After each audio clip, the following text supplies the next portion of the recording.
This is the FiFine K678 USB microphone, a $60 to $80 microphone built for content creators. Let's find out what it can do.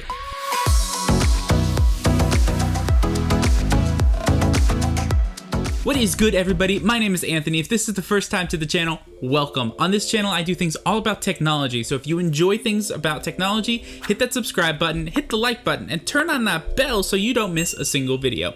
Let's talk about the FiFine K678 USB microphone. So before we get into it, I do want to say FiFine was actually kind enough to send me this microphone for review, and I'm going to be giving my honest opinion on this microphone. Nothing's paid for, nothing's paid me to say anything, so this is an honest review of the FiFine K678 microphone, what I like about it, what I don't. So let's get right into it. So let's discuss the design of the microphone. Overall, the design is really straightforward. It reminds me of one of the higher end Blue Yeti microphones, and in reality, it's got the build to compare to it. While I've never used a Blue Yeti, I've seen pictures of them and have heard about their durability. This thing, I think, is a great competitor to it because of that durability. I mean, this whole thing's made out of metal and very little plastic, from what I can tell, is actually used. The only plastic on this microphone is actually the button and the knob. The stand only has a little bit of plastic, which is these little knobs over here. The microphone itself has a singular button to mute and unmute the microphone. So if you're live streaming or if you just want to mute your microphone during a video call, you don't have to go into the software and hit mute. You can actually just do it directly on the microphone, which we're gonna go more in depth on the sound, how things work on it a little bit later in this video. So on the back of the microphone, there are actually two knobs. There is one for gain and there is one for headphones. On the bottom of this microphone, there are three ports. There's one for the USB cable, there's one for the adapter, and there is one for headphones. If you're streaming setup like OBS, or if you're running it through a program like Sunflower or Logic Pro, and sometimes you need more gain, instead of adding something that's actually really heavy on your computer, you can easily just adjust it here and it'll bring it up. Now, getting into that in a little bit, there are some downfalls of doing that, which I will discuss in a little bit. My first opinions on it, I was actually rather impressed. I wasn't expecting to get a microphone that felt really solid, that felt built really well, and honestly, just looks good. Speaking of money and how much this microphone actually costs, how much does it actually cost? Well, this microphone costs around 60 bucks on Amazon. Its MSRP is for around $80, but it seems to be going for around 60 right now. So I guess you could say anywhere between $60 and $80 is what you'll actually be paying for this microphone. So let's discuss now the biggest thing you look for in a microphone: the audio quality.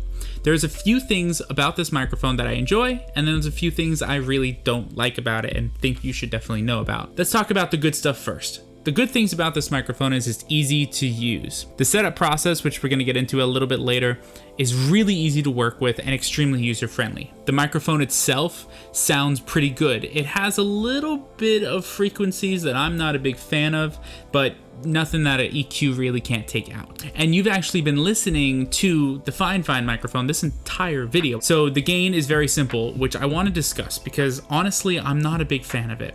This microphone, I've noticed, is always extremely hot and it's always really loud. Like when I'm recording in Logic Pro for like voiceovers or whatever I need to, this microphone gets really hot and I have to really control it.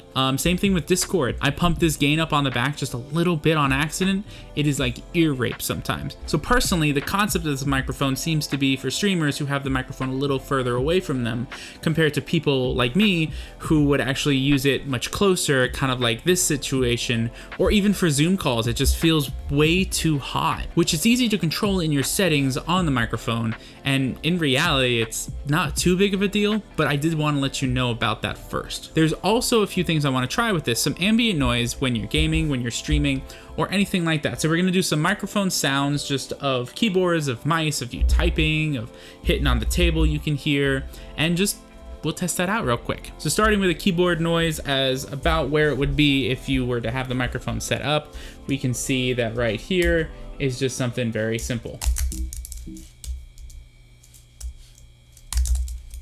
This is just an Apple keyboard. So I'm just gonna type.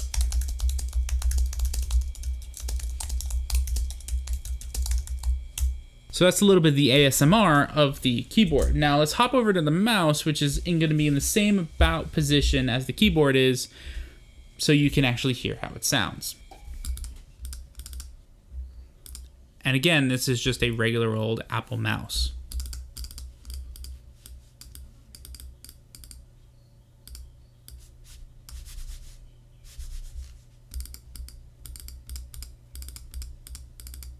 So as you can hear, the microphone does pick up a good amount of ambient noise, and it can actually hear what you're typing, what you're clicking, if it's about 6 inches away. Overall, I feel as though it sounded pretty good. I mean, for a $60 microphone, it's pretty good. So this microphone itself has a lot warmer of a feel compared to other microphones, at least in this price range. But the warmth on this microphone, I do have to admit, is my favorite feature of it.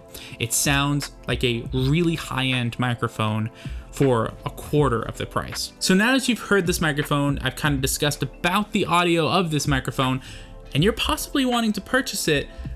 How do you set this microphone up? This microphone is crazy easy to set up and is so simple that a monkey could literally do it. The way you set this microphone up is you plug the USB into the microphone, and then you plug the other side of the microphone into the USB on your Mac or your PC. You go into your audio settings, make sure it's there. You select it as your primary device for input or output or both, and you're done.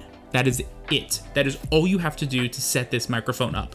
When I first did this, I was like, oh, okay, I gotta run through some things, I gotta install something. There's nothing to install with this. It is crazy easy to set up, and I'm seriously impressed at how simple they made this. And just like anything else you put into your computer, you can adjust the settings of it, you can adjust the volume of the microphone up to a certain point, and it just overall is really simple to set up and something that made life with this microphone really easy. I know that when I plug this in, it's going to work. So this microphone is great for streaming, content creation. In a few of my videos, I've actually used this microphone as the main audio source, this one being one of those videos. And you can hear it sounds good. It sounds pretty crisp. It sounds clean. It sounds warm. So in my opinion, the FiFine K678 USB microphone is a good microphone to consider if you want to do some content creation. And for the price point, you really can't go wrong. So yeah, that's my opinion on the FiFine K678 USB microphone. Let me know down in the comments section below if you have this microphone, if you enjoy this microphone, or what microphone you actually are using for your content creation. And while you're down there, hit that like button, subscribe, and turn on those notifications so you don't miss a single video. So thank you for watching. It's your boy Anthony. I'm out. I'll see you next time. Bye-bye.